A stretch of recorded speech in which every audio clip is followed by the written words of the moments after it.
It was hidden for centuries, until the world was finally ready to see it. High in the Peruvian Andes, Machu Picchu rises like a puzzle carved in stone. From its precise construction to its mysterious abandonment, every part of this city tells a story. Learn why UNESCO protects it, what secrets still remain, and how it became a symbol of Inca heritage.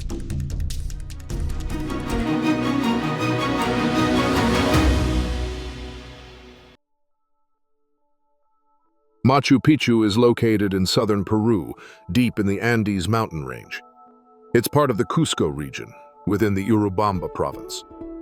Though it may seem isolated, it's surprisingly well connected to modern routes.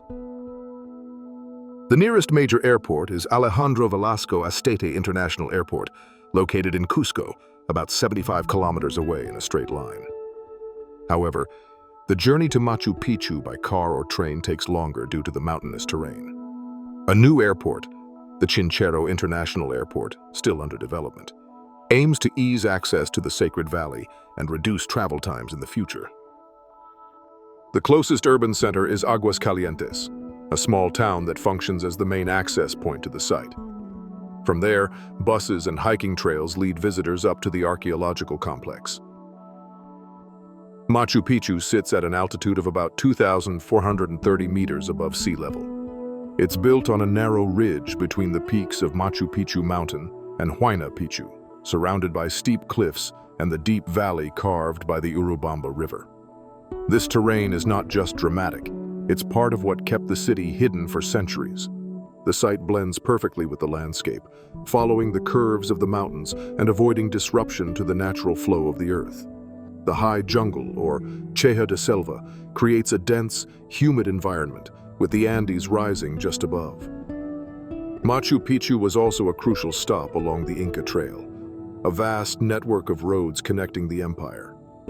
This particular route, known as the Capac Ñan, once carried messengers, pilgrims, and nobles from Cusco through the Sacred Valley.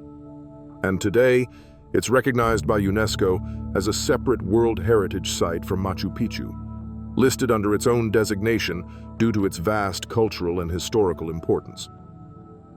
The geography makes access both stunning and challenging.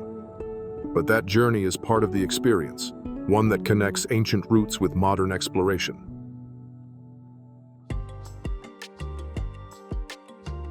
Before the Incas rose to power, the region surrounding Machu Picchu was already known to humans. Archaeological evidence suggests that hunter-gatherer groups passed through the Sacred Valley as early as 2000 BCE. While they didn't build cities, they left behind traces, stone tools, burial sites, and signs of early agriculture. These first inhabitants adapted to the terrain, and their presence laid the groundwork for future settlements. By the 12th century, the Quilca culture had taken root in the area around Cusco. Though often overshadowed by the Incas, the Quilca left their mark through basic stone constructions, small agricultural terraces, and ceramics found near the Machu Picchu region. Some scholars believe that the Incas may have inherited or even repurposed structures originally created by these earlier groups. While the Quilca never built on the same scale, they contributed to the cultural and technological foundation that the Incas would later expand. In the mid-15th century, the Inca Empire was rapidly expanding under the leadership of Pachacuti. It was during his reign that Machu Picchu was planned and built, around the year 1450. The location wasn't random. It was selected for its spiritual alignment with sacred mountains, its defensive advantage, and its connection to the Urubamba River below. The site likely served as a royal estate, a ceremonial retreat, and a place of religious observance. The construction required transporting massive stones up steep slopes without iron tools, wheels, or draft animals. Through sophisticated knowledge of engineering and astronomy, they designed a city that harmonized with the mountains and the sky. At its peak, Machu Picchu may have housed between 300 and 1,000 people. These weren't ordinary citizens. The population included priests, noble administrators, craftspeople, and attendants, likely rotating seasonally depending on rituals or the presence of the royal elite. Daily life combined agriculture on terraces with spiritual practices tied to the sun, stars, and sacred geography. A complex network of canals distributed water across the site, and every building was carefully placed according to purpose and belief. Then, quite suddenly, the city was abandoned. Sometime in the early 16th century, just as Spanish forces were advancing across the Andes, Machu Picchu fell silent. There are no signs of violent conflict there. It's likely that the population left gradually, either because of disease, political collapse, or shifts in Inca priorities during the resistance era in Vilcabamba. Because the Spanish never found it, Machu Picchu remained untouched, hidden by dense vegetation and protected by the remoteness of the terrain. Even after its abandonment, the memory of Machu Picchu didn't disappear entirely. Local farmers, herders, and families living in the region continued referring to the site and occasionally passed through it. Oral histories, place names, and spiritual associations helped keep its presence alive, even if forgotten by formal records. Travelers and chroniclers in the 18th century noted ruins in the mountains, but never fully explored or documented them. In the 19th century, explorers and scholars began probing the Andes in search of the last Inca cities. Some came close to Machu Picchu, but it wasn't until 1902 that Agustín Lizárraga, a local farmer, reportedly reached the site and even left his name carved on a wall. Yet the world still didn't take notice. That only changed in 1911, when American historian Hiram Bingham, guided by locals, arrived at the site. Though Lizárraga had preceded him, Bingham was the one who publicized the ruins globally. His expedition, backed by Yale and National Geographic, captured photographs, collected artifacts, and introduced Machu Picchu to the modern world. Bingham believed he had found the legendary lost city of the Incas, but many of his early assumptions were wrong. He thought Machu Picchu was Vilcabamba, the final stronghold of Inca resistance, but that turned out to be another site. Still, his work brought international attention. Along with recognition came controversy. Bingham removed thousands of items and took them to Yale University. Only after decades of negotiations did Peru recover part of that collection. In the following decades, researchers deepened their understanding of Machu Picchu. Archaeological teams mapped the site, restored damaged areas, and reinterpreted its role within the Inca network. New evidence suggested the site had strong connections to astronomical observations, religious symbolism, and Inca road systems. Old theories were challenged. What was once seen as a military outpost became recognized as a highly sacred, carefully designed city. As technology advanced, so did the research. From the 1990s onward, scholars used satellite imagery, LiDAR scans, and forensic archaeology to learn more. DNA analysis helped reconstruct the origins of individuals buried on-site, many of whom were not from the local region, suggesting that Machu Picchu was a multicultural and mobile elite center. Soil studies revealed patterns of agriculture adapted to mountain slopes, and new techniques uncovered hidden pathways and satellite structures in the forest around the core site. Machu Picchu's history is no longer just about ruins. It's a story of people, movement, belief, disappearance, rediscovery, and now, preservation.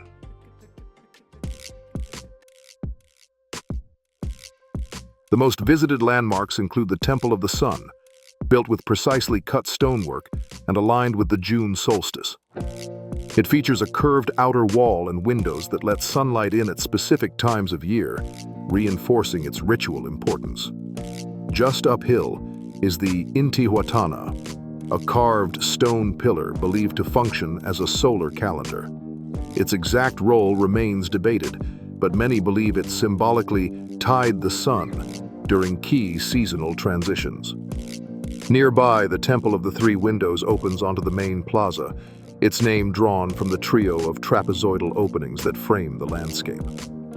These windows likely had astronomical or spiritual significance, possibly representing the three levels of the Andean worldview: sky, earth, and underworld. In the same area, the sacred plaza and principal temple form a space used for ceremonies, surrounded by finely cut stone walls. The House of the Guardian stands at one of the highest accessible points and offers the classic postcard view of Machu Picchu. From here, visitors can see the layout of the entire city, framed by Huayna Picchu in the valley below. Other points of interest include ceremonial baths fed by stone channels, the royal tomb, and the so-called prison group, a maze-like area that may have served ritual or administrative functions rather than incarceration, as the name suggests. The climb to Huayna Picchu is one of the most sought-after experiences. It requires a separate ticket and is restricted to a few hundred people per day. The trail is steep and narrow, with sections carved into the rock, but the reward is a stunning view from above the ruins. For those staying overnight in Aguas Calientes, there are cultural options as well, including local markets, hot springs, and Quechua music performances. One of the most overlooked sites is the Manuel Chavez Bayón Museum, located at the base of the access road. It offers archaeological context, original artifacts, and insights into the restoration of the ruins. Exploring Machu Picchu isn't just about seeing ruins. It's about navigating a space shaped by belief, movement, and precision, a journey that unfolds through temples, trails, and the silence of stone. Don't forget to like and subscribe. Also check our playlist for more incredible World Heritage sites. The architecture of Machu Picchu is one of the clearest examples of how the Inca combined engineering, religion, and landscape into a unified vision. Built mostly with granite from the surrounding mountains, each stone was shaped with remarkable precision. The Incas didn't use mortar. Instead, they created a dry stone technique where blocks were carved to interlock so tightly that not even a blade of grass could fit between them. Building a stone city atop a narrow ridge between two mountains, in a region marked by seismic activity and year-round heavy rainfall, demanded more than just ambition. It required engineering brilliance. The true key to Machu Picchu's longevity lies in its drainage system. Researchers have noted a complex foundation of crushed stone and gravel layers designed to absorb and redirect water. Over 120 drainage channels run through the city, minimizing splash erosion and channeling rainwater toward a main trench that separates the urban and agricultural zones. It's estimated that up to 60% of the site's construction effort went into creating this stable, breathable base. They adapted the city to the natural slope of the mountain rather than leveling the ground. Terraces held the soil in place and managed rainwater, preventing erosion. Inca architecture at Machu Picchu reflects both practical engineering and spiritual symbolism. Most buildings followed a rectangular layout, grouped around central courtyards in what's known as a cancha. Larger ceremonial halls, called calancas, and stepped platforms like the ushnu were used for official and religious events. Simpler structures, such as tambos, served travelers along the Inca road network. The walls of Machu Picchu followed precise architectural principles. Many were slightly inclined and thicker at the base, a trapezoidal design that helped resist seismic activity. Walls ranged from rustic stonework, pirca, to finely cut blocks in the imperial and cyclopean styles, depending on the building's importance. In high-status structures, the fit between stones was so exact that no mortar was visible, though a thin layer was used internally for reinforcement. Roofs were steep and covered with ichu grass, supported by wooden beams. Machu Picchu was divided into three main areas: agricultural, urban, and sacred. The agricultural sector, with its steep terraces, surrounded the central complex.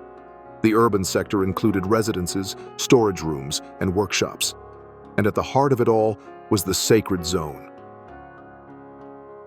This view is deeply tied to the Andean cosmovision. The world was not divided between nature and humans. It was a shared space. Concepts like pacha, referring to the intersection of time and space, or apus, the mountain spirits, guided how the site was designed and used. Even today, Machu Picchu carries cultural weight. For Peruvians, it's a national symbol, featured on banknotes, school books, and tourism campaigns. For the Quechua communities, it's part of living heritage. Elements of the site appear in oral stories, local festivals, and spiritual practices that continue in the Sacred Valley. On July 7, 2007, Machu Picchu was named one of the new 7 wonders of the modern world through a global vote organized by the private initiative New Open World Corporation.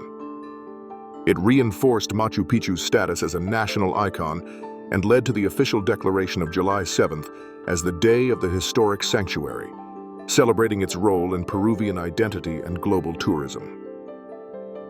Over the decades, Machu Picchu has captured the imagination of filmmakers and artists around the world. In 1955, it became the backdrop for Secret of the Incas, a Paramount Pictures production starring Charlton Heston and Ima Sumac, marking the first time a major Hollywood film was shot on site, with hundreds of local indigenous people hired as extras. Since then, the site has appeared in key scenes of Aguirre, The Wrath of God, The Motorcycle Diaries, and even featured in global franchises like Godzilla, King of the Monsters, and Transformers, Rise of the Beasts. Machu Picchu today is more than an archaeological site. It's a living connection between ancient knowledge, natural harmony, and cultural continuity, one that still demands care, reflection, and respect. In 1983, Machu Picchu was officially added to the UNESCO World Heritage List. The recognition was based on a rare combination of values, both cultural and natural, making it one of the few sites in the world to hold dual status. This designation is more than symbolic. It acknowledges that Machu Picchu is not only a masterpiece of Inca engineering and spirituality, but also a sanctuary of biodiversity, sitting at the intersection of mountain and forest ecosystems. Being listed as a World Heritage Site means the site holds what UNESCO calls outstanding universal value. Machu Picchu met 4 of the official selection criteria. Criterium number 1 refers to representing a unique artistic achievement. The architecture and planning of the site reflect extraordinary skill. Criterium number 3 recognizes its testimony to a lost civilization. The city preserves a cultural tradition that has vanished. Criterium number 7 relates to natural beauty. Machu Picchu's dramatic setting is considered one of the most impressive landscapes on the planet. And criterium number 9 highlights its ecological importance. The area is home to ongoing biological and ecological processes tied to its unique environment. This dual recognition has elevated Machu Picchu's profile globally. It positioned Peru not only as a country with a rich archaeological legacy, but also as a steward of fragile ecosystems. For tourism, it transformed the site into one of the most visited destinations in Latin America. And with that fame came new responsibilities. The biggest threat to Machu Picchu today is mass tourism. Hundreds of thousands of visitors pass through the sanctuary each year, creating pressure on trails, stone structures, and local habitats. Heavy rainfall and erosion add to the risks, especially during the wet season. Climate variation has also introduced instability, making some slopes more vulnerable to landslides. To address these challenges, strict regulations have been implemented. Entry is now limited to a fixed number of daily visitors, and only those with pre-booked tickets are allowed access. Timed slots, official circuits, and trained guides help control the flow and protect fragile zones. Certain areas, like Huayna Picchu or the Inca Bridge, require separate permits due to their sensitivity or difficulty. The goal is to balance access with sustainability. Protecting Machu Picchu is about maintaining the connection between history, nature, and the future, making sure the site continues to inspire without being overwhelmed. Every year, Machu Picchu draws hundreds of thousands of visitors. In recent years, the annual total has exceeded 1.5 million, a number that has pushed the site's infrastructure to its limits. To prevent damage and overcrowding, daily access is capped. Only 4,000 visitors are allowed to enter per day under the current regulations, divided across time slots and specific circuits. Most of those who come are international tourists, travelers from the United States, Europe, and neighboring Latin American countries. But there's also a strong local presence, with Peruvians visiting especially during national holidays. The visitor profile is a mix of backpackers, guided tour groups, adventure seekers, and cultural tourists. As a result, Machu Picchu generates significant revenue for the Peruvian economy, estimated at over 5 billion soles per year when accounting for transportation, lodging, ticket sales, and related tourism services. Within the sanctuary, more than 370 species of orchids have been identified so far, many of them unique to the area. The combination of steep slopes, isolation, and varied microclimates allows for pockets of rare biodiversity that exist only within this protected zone. Machu Picchu is more than stone walls and panoramic views. It's a place where history, nature, and culture meet in ways that continue to inspire questions and awe. From its hidden past and sacred design to its living forests and global recognition, every part of it tells a story that's still unfolding. Now it's your turn. What fascinates you most about Machu Picchu? The architecture, the mystery, the journey to get there? Share your thoughts in the comments, especially if you've been or if it's still on your list. What would you want to see first when you finally arrive?